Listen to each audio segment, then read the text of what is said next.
So, good morning or good night, depending where you are in the world, and welcome to another interview of the Shield Dude on a Couch. I'm your host, Hector, and today I got two members from the band Barbarous. They're a death metal band from Oakland, California, and we're here to talk about their debut record that it's coming out August the 1st. So, first of all, guys, how are you today? We're good. We're having a good time, man. We just got off of work a little while ago and we're having a cocktail. So we're feeling good. What are you having? What do we have? I'm having a margarita. And I'm having a whiskey and Coke. I'm having water. There you go. You got to stay hydrated, you know? Definitely got to stay hydrated. Yeah, but you guys are doing good. So yes, I listened to the album, which is like good old school death metal, 8 tracks, to the point. And first of all, tell us, your name and what you do in the band. You go first. Yeah, so I'm Travis Zupo. I play drums in Barbarous. I am Travis LaBerge, and I do vocals in Barbarous. Travis and Travis, that's good. Yeah. Yep. It's real confusing. Because also our lead guitarist and our bassist are both named Zach. So there's 2 Travises and 2 Zachs. And then we have a Tom, but it's just Tom. At least you didn't name the band Trasak. Yeah, exactly. That's what we need to name Tom. Yeah. Yeah. Well, at least it would have been funny if everyone was named Travis. It would be. Yeah.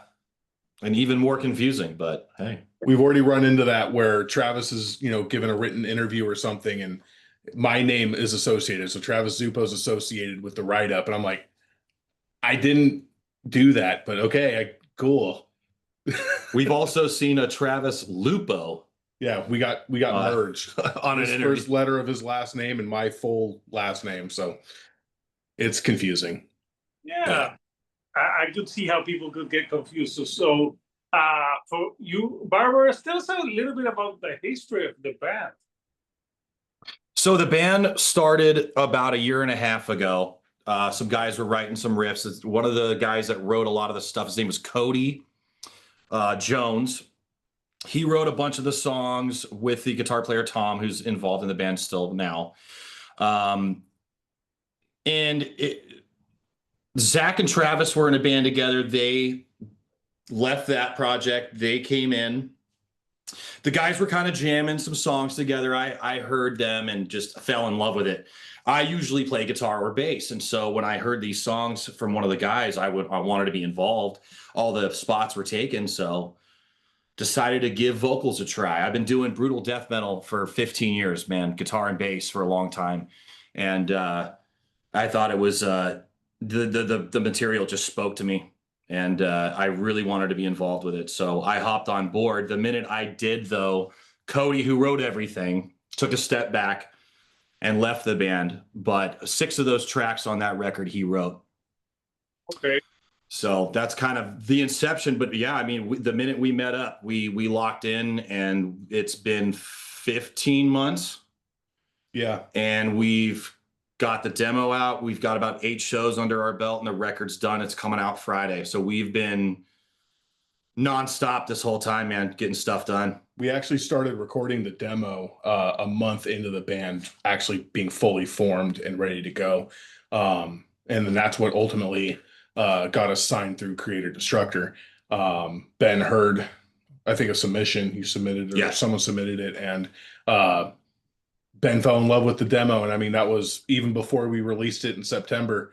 And it's just been balls to the wall from the get-go. Yeah, nonstop. Yeah, so it's being a fast ride. So Travis vocalist. Yes. Did you feel weird at first not playing an instrument and just singing, or was it? It was very weird in the very beginning because, you're used to having this thing, you're holding this, you're kind of hiding behind your instrument a little bit. So, you're kind of a little bit more exposed. And then, I mean, once we started getting into it, I loved it from day one, but, then those thoughts start kind of creeping in. Oh, now I got to be the guy that says stuff. You know, I got to be the face of the band and do all these other things. And then also the imposter syndrome, man. I still don't feel like I'm the vocalist or whatever, but I did get a custom made hand forged sword microphone stand that I get to hold. And that was the one thing I said, I'm not doing handheld. I want to do a mic stand, like Obituary, you know, old school style. So that was my saving grace with that, you know, at least I got that to hold on to. Yeah, you got the cool stand. Yeah, there you go. Every like cool metal band has like that. Instead of like the microphone to make it stand out. So yeah, it seems like it's being a smooth transition from playing to being the vocalist in a way. So the name Barbarous, what is there a story behind the name? You know, honestly, so our guitarist Tom came up with the name with the previous guitarist Cody. I think they were just trying to tie it into like being barbaric and having like a very old school way of playing death metal, but still keeping it heavy and brutal and everything. So, you know, honestly, I don't think there was much of uh like a call to that name other than I think Tom really liked the imagery, but then also really wanted to call a band Barbarous. I think he's been saying that for years that he's like, I've been waiting to have a death metal band that I can call Barbarous. And here it is. So Yeah, it worked out very well because it's really cool how we can kind of switch back and forth with like the medieval imagery and the death metal imagery and kind of combine those two things together. Exactly, because you think barbaric, you think like Conan the Barbarian. Exactly. Because if you see the music videos and the titles for your the two singles, you know, like the song titles, Mm-hmm. like wait, I had the wrong notes. I was like, no, this isn't my notes. This is a note of something else. So by lead or steel and tools of the trade. Yeah. It feels like very Game of Thrones. Sure. Type of thing. And I watched the music videos. They're like performance-based music videos. Did you enjoy the process of the music videos? Oh man, yeah, they were super fun. One of them was more of a kind of a lighthearted fun video, which was the black and white one that was just us kind of on our way to the show, playing the gig, and it was all chopped up a little bit more kind of like maybe a hardcore style video, if you will. And then the Tools of the Trade video, man, that was 2 days of over a weekend of just pure fun. I mean, it was very professional. The people we did the video with, yeah, it was just really cool. We had a great time. Yeah, it was a lot of fun. Yeah, you want to have fun when you do the music videos, especially because like music videos now, you know, they go, it's for YouTube and stuff like that. You know, they don't play. I don't think there's a music channel now. At least I don't watch a music channel since I have YouTube.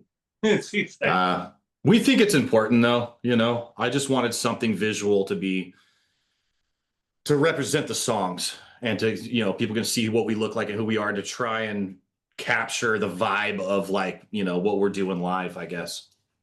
Yeah. So those the you know the themes on the record and the lyrics, was it was it all you, Travis, or was it a group? So Cody, the original guitar player who's not in the project right now, he wrote maybe half of one of the songs from the demo. I had a little bit of help here and there from people like my little brother, song titles from Travis over here and a couple other guys in the band. I would say probably 90% of everything, patterns and lyrics, were me, and the title of the record. But Travis and I talk on the phone a lot all day long. We both have jobs where we're kind of driving around. So we were bullshitting on the phone, constantly going back and forth with different concepts and ideas. And, you know, I really wanted a big statement for the first record. And I just thought it'd be cool to do it in a different language, you know? Yeah, and the name of the record is Initium Mors. What? Yep. I didn't Google it, damn it. Yeah. Initium Mors means death is the beginning in Latin. And it kind of represented a few different things, one being my own personal transition, and then, you know, kind of also the rest of the guys coming from other projects. We're all seasoned veterans here. We've been doing this a long time with a lot of bands around the area. So, you know, coming into something new. And I just thought originally it was just, that sounds cool. What does it mean, you know? And it kind of went from there. Yeah. So, you know, when I listen to your band, I listen to a lot of influences, like heavier bands. Tell us, like, when you were getting into metal, and you know, each one can give me like different things because, like, everyone has like different like tastes. Like, but what got you first into some heavy music? So what got me started, my parents were, you know, always play music throughout the house and everything, but my dad was an old 80s thrash metal guy. He did a lot of roadieing in the area and whatnot. So my inception was like Black Sabbath, Dio, Iron Maiden, Judas Priest, stuff like that. But it wasn't really until high school that I started delving into more like Norwegian black metal. And then the Black Dahlia murder started coming around, and Suffocation, Cannibal Corpse. And that was all in my high school time. So like that basically like just segued me into like where I'm at now, where I'm like intaking as much heavy music as I can, not just as a connoisseur and a listener, but like how to pull influences to kind of get better at my craft, you know? Yeah. Yeah, for me, I was still am in love with punk rock. That was my first love, I say. I've always loved punk, so that was kind of it was a beginning point, if you will. But around the year of 1999, I remember downloading Eyeless from Slipknot on LimeWire, illegally downloading, and it blew my shit, man. I knew of bands of like Tool and Slayer and Metallica, and those were cool bands. I was into them, but more into the punk thing. But once I heard that first Slipknot record, you know, that was the bug that bit me, if you will. And from there, it was just so on and so forth, man. All the heavy stuff, you know. Ozfest in 2001, saw Black Sabbath there, and all the great bands on that bill. And yeah, it just went from there. But Cannibal's probably, you know, one of my favorites for sure. So, and for kids, LimeWire was something where you download. It took a long time, and Yeah, you gave your computer like a venereal disease. exactly. Every time. But it was worth it, damn it. You know, I remember like nowadays kids have it too damn easy. Like it's easy. It's no one can complain about finding music today. Right. Easier than back in the day. But yeah, I remember the Pirate Base. Yeah. Yeah. All the places where you like pirated the music. Right. Yeah. So Travis, in the drumming, I know obviously I saw the snippet. Obviously, the drummer, one of the from Black Dahlia Murder, was a huge influence. But any other drummers that really like shaped your playing? Oh man, I mean, throughout the years, I mean, Chris Adler, formerly of Lamb of God, you know, he worked with Protest the Hero and tried to get all technical and proggy, which was crazy. But you know, Chris Adler, um, I can't remember the guy's name, but like in the early 2010s, I was getting really into metalcore, and I was listening to like All That Remains and Shadows Fall, you know, Jason Bittner, but I can't remember the drummer's name from All That Remains. But watching videos of him playing definitely like, you know, got me going there. Um, there's some local guys that really you know, give me, you know, current influence and whatnot. You know, a buddy of ours, Matt Kilner, he's an absolute madman on the drums. If I had an ounce of his talent in my pinky finger, I'd be a lot better than I am right now. But yeah, I mean, there's so many people, so many drummers that I could name that have given me some level of influence and drive into what I do, or at least attempt to do. There you go. What's your favorite part about drumming? Oh, Blast beats. blast beats. Drumming has always been a therapy. Yeah, I've been playing drums since I was 7. I'm 34 now. And it's always been the constant where no matter what's been going on in life, I've been able to just hit the shit out of the drums and let loose. You know, so that's probably the quintessential thing for me. Is just, it's always been therapy. Every time I sit on a drum set, all the outside world problems stop and I just worry about the music, which is kind of huge. But then there's also, playing in front of a lot of people, having people just staring at you while you're playing. That's pretty crazy. Because I've always been like that kind of drummer too, like where I watch the drummer, I just zone in on the drummer and he's, kind of doing his thing and whatnot. And now people are doing that towards me and it's almost intimidating, but it's also really cool because they're soaking it in and that's all I want. Well, yeah. I'm like, yeah, I need to. I never asked the drummer like, what's the favorite part about that. So, this is a pretty much death metal album. A lot of death metal themes. But like when you're focusing on the themes and the lyrics, what is the most important aspect of the lyrics to you?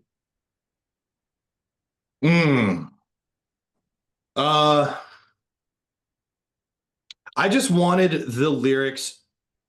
So there's a few things I'm thinking of. So first of all, I wanted each song to have a memorable, catchy, repeating part, like almost like an anthem style thing, but in each song, almost like maybe a chorus, if you will. So I wanted that to just be an ongoing common in all the songs.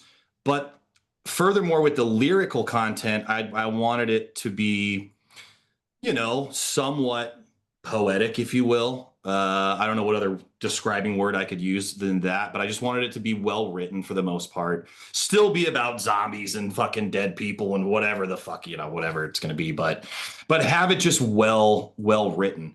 I think that the patterns are kind of, a little more important. It's almost like the melody is a little bit more important than what you're actually saying. There's no melody in the death metal, right? There's just these patterns. So I wanted those patterns to be something that also was memorable. Some of the songs are a little bit more on the nose, like I've said before in other interviews, where it's straight up just like, graveyard lyrics, if you will. And then there was one or two that I really, tried super hard to convey a certain vibe. The song title, Initium Mors, the title track, that was a big one for me where I locked myself in a hotel for 3 or 4 days and maybe drank a couple Bud Lights and just wrote my ass off for a while and really thought about like what that means to me, the title and this changing and all this stuff and whatever. So I hope people read it. I like reading lyrics. A big guy for me was always Trevor. A big influence was always Trevor. He was always obviously a lot better and well trained. He was a English major. I'm just a dummy caveman, but I took some inspiration from him, and some of the other guys helped me out too. But yeah, I just wanted something memorable and catchy at the end of the day. And I think that's one of the things like we could take away is like when all the lyrics and all the vocals were getting laid down and whatnot. Me and Travis, like Travis said, we talk daily about different things going on with the band, and we were feeling out how the music was going, and we're like, hey, this section definitely needs some backups. And Zach Weed, our lead guitarist, he does backups on the record and live. And we just sat back and we're thinking, okay, where can we build to create more imagery and more cohesiveness with each song, and trying to add layers and make it have so much depth per song. So yeah, that was one of the big things lyrically, is reading the lyrics and figuring out the very focal points that could be pushed harder when it comes to vocal layering. I think it's cool, like back in the day where you have your vinyl and you're sitting there with this big piece of artwork and you can read the lyrics along with it and you're listening to it. Maybe you have a candle lit. Maybe you got some incense going on, maybe some marijuana. I don't know, but just having it to be experience. I want it to be an experience. So yeah, Nice. Well, finally seen again. I have my vinyl collection. Are you guys big into vinyl? yeah, yeah. big time. My collection, I probably have maybe 20, but I just a couple years ago, I was just like, all right, I'm gonna buy the very top 20 records that I absolutely have to have that I love. And it was anything from Blink-182 to fucking Pink Floyd, just anything that I loved, over the years. So I did the same back in 2020. I just bought like, at first I bought like my favorite records that I did. Then I started going crazy and bought some newer stuff, but then there's stuff that I never listened to again. So I'm like, stick with like the ones that I really love. Yeah. To play. So are you gonna get your own record? Oh yeah. Yeah. Yep. Yeah. Creator Destructor's making the vinyls and CDs right now. So we have test pressings, but hopefully we'll have the real thing in our hands soon. Yeah. So there are the vinyls not going to be available on the 1st of August? Is it gonna be later? I think they're a couple weeks later. They're still in production right now. You can pre-order it, right? Everything, everything can be pre-ordered right now through creatordestructor.com. You can get the album T-shirt that's coming out, the vinyl, and the CD. Yeah. And everything's all on pre-order. And you could also pre-order through our Bandcamp as well, which is bandcamp.com/barbarous, or however they have it laid out. Yeah. But we're on there too. So that's like, so on Friday it's gonna be the digital version. Yeah. But have to wait a few weeks for the physical. Sure. So are you guys gonna have like a record release show? Well, technically we're having more of like an album celebration show. It's going to be towards the tail end of the month on August 22nd in San Jose, California. We're playing with Darkness Everywhere. And then the next night in Santa Rosa, California, we're playing with Doomsday and Darkness Everywhere, whom are also label mates of ours. Yeah. I think the singer isn't he the owner of that record label? Yes, sir. Yeah. Yes, sir. I had him on. Really cool dude, and Darkness Everywhere is a lot of In Flames worship. Yeah. They're awesome, man. That last record's so good. I listen to it all the time. It's a great record. And when you said he said, I had him on the channel. Really, really cool guy. Yeah, Ben's very cool. So the good thing, that's like a record label that's right there in your hometown. So you know that and it's run by a musician too. So it's a lot of personal attention, people that care about what you guys are doing. Yeah, and he does. And I've always been fans. A lot of us have been fans of all his bands that he's been in. He actually lives in the LA area now, but he's up here constantly all the time, playing shows, going to shows, hanging out with us, But those two shows, this 22nd, 23rd, will be kind of a celebration, if you will. But I don't know. For me personally, I didn't really want to do a record release show. I feel like a lot of bands do that and it kind of falls flat on your face sometimes. So I just didn't think it was something that we wanted to do. Yeah. You want to be like those prog bands that now they do like listen to a record in Dolby surround sound. Like, you have to see it and listen to a record like it's a movie, and they put something like that. Obviously, if I listen to your record, a movie, it have to be you have to put me visualizes of like horror stuff. There you go. Yeah. To get into the music. So I want to show the artwork, because the artwork is pretty cool, and like it's something that's something that is very important. I think artwork is coming back, like people giving a shit about having great artwork. Yeah, man, fuck AI, dude. It's all about the artwork, I think it means a lot. Like we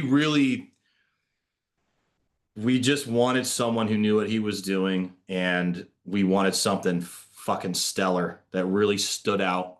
Again, it's our first debut record, so we wanted it to make a splash, if you will, Mm-hmm. And Dan Seagrave, I mean, what hasn't he done for whomever that band was? And we knew from the get-go, like, with what we're trying to accomplish musically, we needed the visual representation to be there, and it was a no-brainer to go with Dan. I mean, just looking at the artwork still, I mean, there's so many little nuances and like fine details, even as you go back and towards the tower and everything. I mean, well worth him doing his due diligence with how he creates his art, hand drawing everything, hand painting everything. It was well worth that time because that's true art to me. Yeah, No, absolutely. yeah, you want, and it looks cool. And is that a mountain or a volcano? It's actually, do you want to explain it? I feel like you Sure, explain it better. Yeah. It's called the Tower of Silence. So in like ancient Babylonian times or, more ancient Persian times, the Tower of Silence was a burial tower where the dead would go and decompose naturally, not to contaminate and ruin the soil and natural holy elements and stuff around. So all the bodies would basically wind up there and decompose naturally, and buzzards and whatever else would feast and whatnot. So kind of this whole circle of life, Death is the beginning, baby. Everything ties back into itself. Yeah, so when you said circle of life, I was like, Hakuna Matata, baby. Yeah. I tried not to say it, and I was thinking immediately, I was like, Mufasa, but yeah. But yeah. Whoops. Yeah, Dan Seagrave was the man. It was cool working with him. But it is a cool artwork, and it goes with the music, and yeah, plus, when I think of great artwork, I know you love the Black Dahlia Murder. That was some killer artwork. Like, you always look forward to the artwork, because there's some bands now, or like a time like where artwork wasn't that important, or they put something, and also that AI art. I've talked to to people who have covers that are sung with AI, and I think I'd rather have an artist. Yeah, man. It means more, It means so much more that way. The money was spent on it, the collaboration with the band and the artist to come together to figure this whole thing out. And, I mean, look, AI has a place, I'm sure. And it can be used as a tool for other things. But when it comes to paintings and art like that, man, nothing's going to beat Dan Seagrave, Yeah, nothing's gonna top that. So yeah, so I'll post the link for people who want to pre-order the physical album out in a few weeks. But you can stream it everywhere, and I'm guessing you can buy it digitally. Yep. Yeah. Friday, or pre-order the record as it should be. So yeah, so right now from the album, do you have like a track that you like to play the most right now? Ooh. Mine's By Letter Steel. That's my favorite song. I would have to agree. The second track. The second track on the record, By Letter Steel, the first music video that we dropped. But I don't know, man. Everything, like, for me, like, not trying to sound pretentious, but everything musically when I play it is a banger. Like, I'm not bored of a single song. So, man, it is hard. It's very hard. The ending song, Coup de Grace, crazy chop buster on drums. Extremely fun to play, but it's one of those songs that's like, lyrically too, it's a powerhouse. So I don't know. Yeah, I don't think I could pick a single song that would be my favorite to play. But you need a strong closer for an album. That's that is a good one too. You need to have it. And like, my next question will be like, what was like the hardest song to, like, maybe not musically or lyrically, in this record?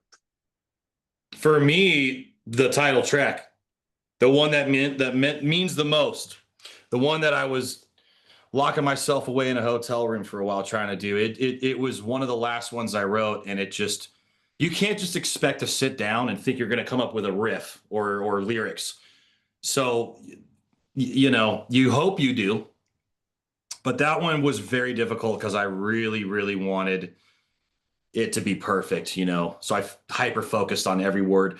The other thing about that song, which was kind of funny, was It originally kind of stood out a little bit. The chorus has this tremolo picking melodic death metal style part, and none of the other songs have that.